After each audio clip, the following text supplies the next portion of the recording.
Yan guys, yung nilinis nating paa ng manok, i-adobo natin. Ang ginagawa ko, pinapakuluan ko siya muna bago i-adobo para matanggal yung lansa. May luya yan sa ilalim. Tatapon ko yung unang sabaw sa ko ilalagay sa pressure cooker. Yan naman, maghiwa tayo ng mga rekado. Yan yung rekado natin, walang bawang, sayang.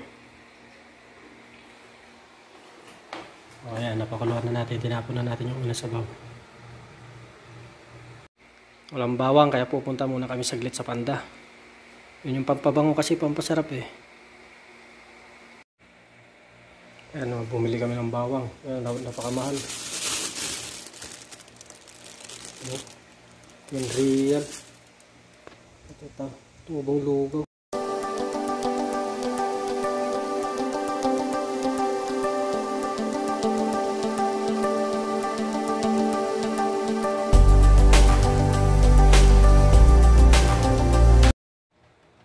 Ayan, lagyan na natin ng tubig.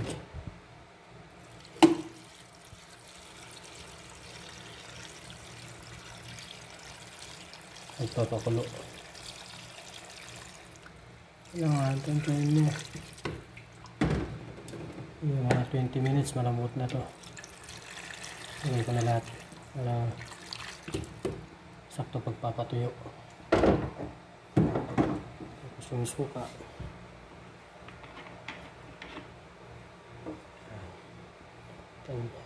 Tansya-tansya na lang ito, tansya-tansya. Masuka namin, gumagamit kami na ang suka to, ano? Apple cider vinegar. Ang toyo, ito naman Manila. Ito yung Bernes, sa Batato namin binibili. Pag naubusan kami, tansyahin na lang natin ulit. Kalimutan natin i-shake ha.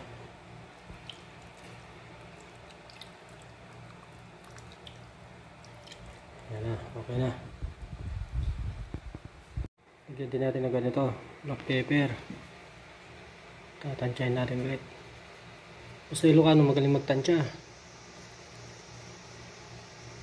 Tapos pag nagluto, amoy-amoy lang.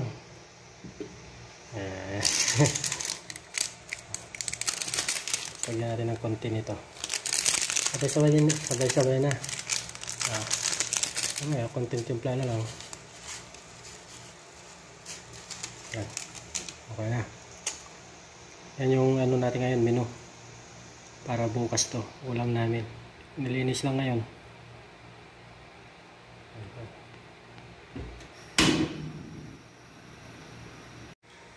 Ayan, naka-pressure cooker na yan. Unang sipol niyan, yun yung lagyan natin kung ilang minuto, mga 20 minutes, okay na yan, malambot na yan. Saka natin patutuyuin ng konti. Yun yung luto na Ilocano, tuyot. Medyo may konting ano lang sabaw siya. Sa pressure cooker ako kasi mas masarap para sa akin. Talagang pati buto eh, lambot. Saka mabilis. Yan.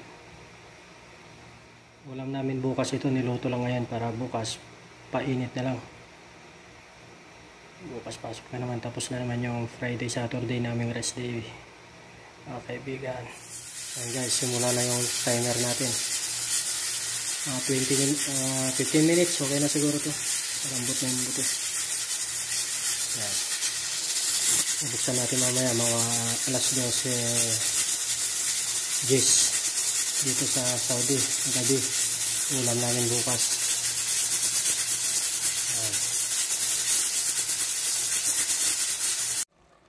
Ayan guys, inulit natin yung Sunday ngayon, may pasok na. Yan, inulit ko na niluto. Sarap na diba? Tutuyot na siya. Ito.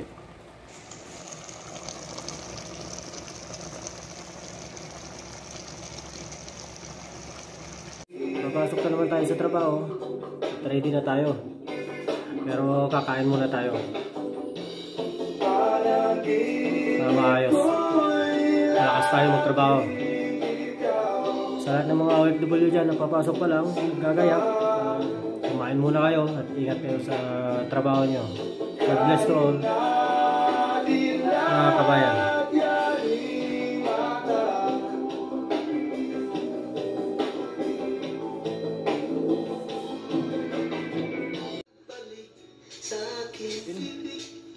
magbabaon tayo ng kape. Para pag break, kape tayo. Mga mahilig sa kape. Yan. Magkakalimutan, magbaon ng sachet. 4-in-1. Ay, 4-in-1. Este 3-in-1. Yan, 3-in-1 to ha. Hindi 4-in-1. Yan.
Pawis steering po.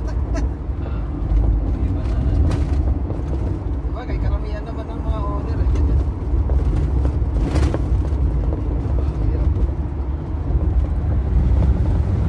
Pero yung mga L300 halos sa power steering na kaya. Power steering na yan. Lahat yan.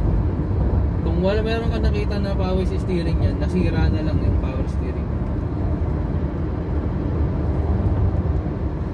Ang bigat niyan ha, pag di power steering yung L3. Ang bigat niyan. Kasi lahat eh. Pati tao. Tao. Ano mo, nandito yung gulong mo. Nasa baba mo yung gulong eh. Nandiyan ka. Yung tao.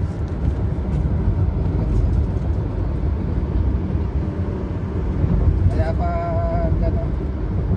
Tsaka yung L300 hindi mo mapatakbo ng 120. Talagang ano lang.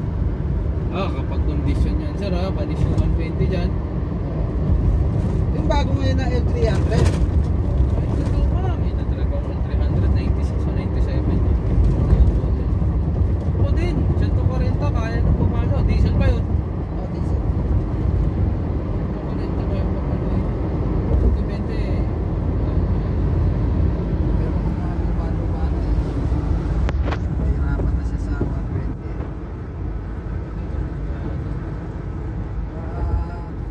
Siguro yung year 2000. Okay, mga 97 model, 98 dapat parang 120. Pero yung bago ngayon maganda. Bata. So, sa 900. Sa makakabili ka ng 800. Yung pala gaanong 5 years. Kaso sa private, magkano babayaran mo? Depende sa L3, wala.